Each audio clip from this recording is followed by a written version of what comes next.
It's behaviour-based core values. This is a foundation thing. This will become, if you get it right, your recruitment brand. It will be the support for your employment brand that will attract or repel, if you get it wrong, the A players. Here's an example, obviously, from a painting company. 3 coats of paint means 3 coats of paint. And obviously that means quality of tradesmanship, I get that, but it's got multiple levels if you think about it. Now, I didn't check the list actually, so I don't know if they've got any painters in the room. And this might be a shock to you, but research amongst the customers of painters shows that there's a perception out there that you never bloody well show up on time. So I don't know if that's a surprise, half the room doesn't think so. So this particular company looked at that and said, okay, we're going to position ourselves. We're going to differentiate ourselves from that. We are. So when we say 3 coats of paint, we mean 3 coats of paint. When we say 9 o'clock on the 9th, we mean 9 o'clock on the 9th. And that's great, because, okay, from a customer point of view, that's obvious, but it also attracts A players. A players want to work for companies with integrity, that mean what they say and say what they mean and do what they'll say they do. They don't always get this right. It's an aspiration, but they're very consistent. The more consistent you are, the better a recruitment brand you'll build. That's the next one.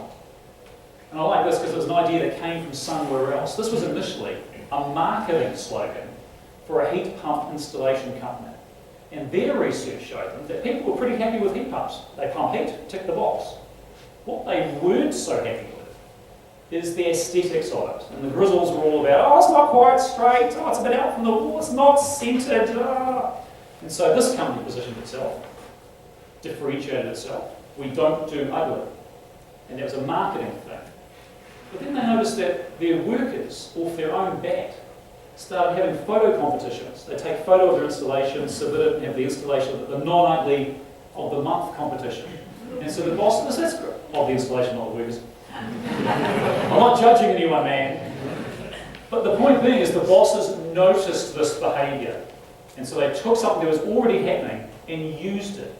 And this went from being a marketing slogan to being a behaviour-based core value.